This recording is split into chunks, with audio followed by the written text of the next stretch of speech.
Carla closed her eyes too. She should make an effort and not wish for what she always wished for in her homesickness.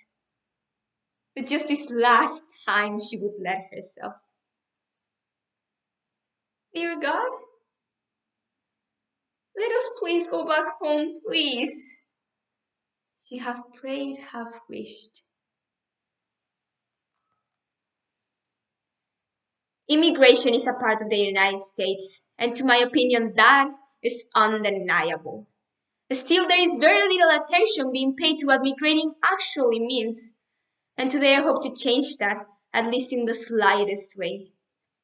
This excerpt from How the García Girls Lost Their Accents by Julia Álvarez reflects in the most tender viewpoint of a young girl how those of us who have moved away from our home countries battle with racism, discrimination, derision, fear, homesickness, and longing for those places where our hearts still are, all while fighting to assert a new reality.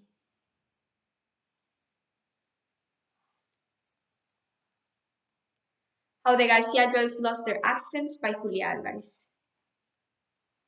The day the Garcias were 1 American year old, they had a celebration at dinner. Mommy had baked a nice flan and stuck a candle in the center. Guess what day it is today? She looked around the table at her daughter's baffled faces. 1 year ago today, Papi began orating, we came to the shores of this great country. When he was done misquoting the poem on the Statue of Liberty, the youngest, Fifi, asked if she could blow out the candle, and Mommy said only after everyone had made a wish. But what do you wish for? On the first celebration of the day you lost everything. Everyone else around the table had their eyes closed as if they had no trouble deciding. So Carla closed her eyes too. She should make an effort and not wish for what she always wished for in her homesickness. But just this last time she would let herself. Dear God, she could not get used to this American wish-making without bringing God into it. Let us please go back home, please. She half prayed, half wished. It seemed as a less and less likely prospect. In fact, her parents were sinking roots here. Only a month ago, they had moved out of the city to a neighborhood on Long Island so that the girls could have a yard to play in, so Mommy said.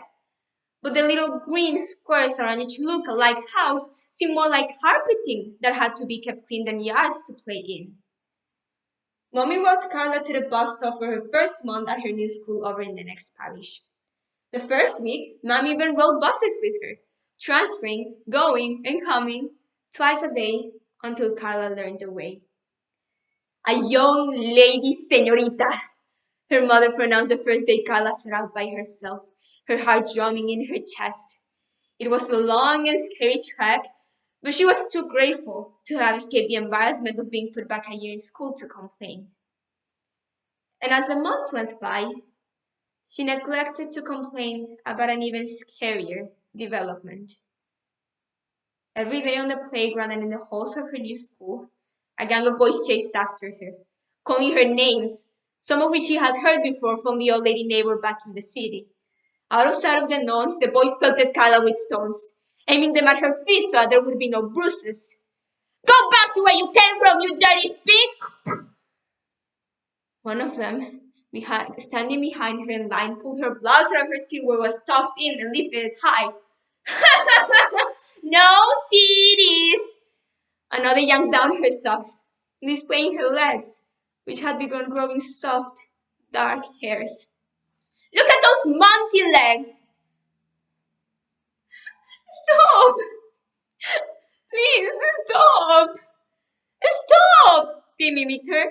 Please, stop!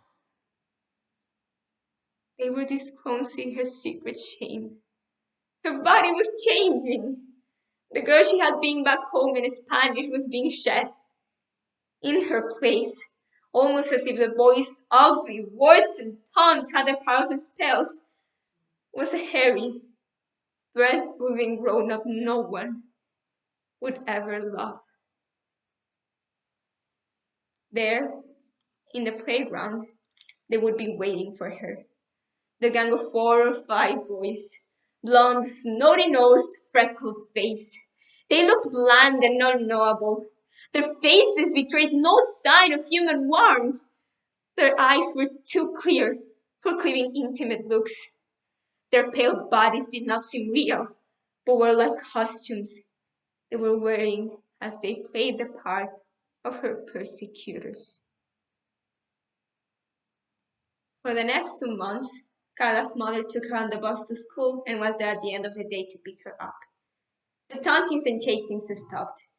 The boys must have thought Carla had complained, and so her mother was along to defend her. Even during class times when her mother was not around, they now ignored her, their sharp, clear eyes roaming the classroom for another victim. Someone too fat, too ugly, too poor, too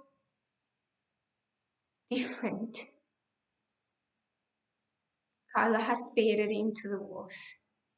But their faces did not fade as quickly from Carla's life.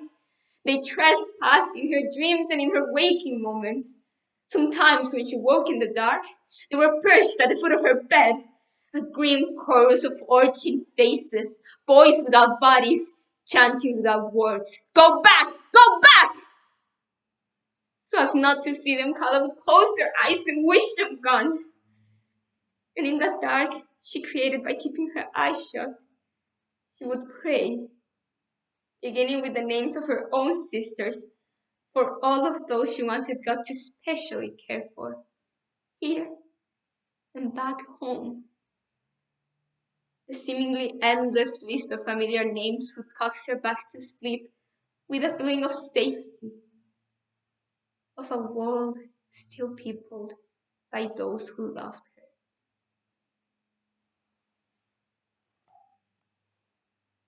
Thank you.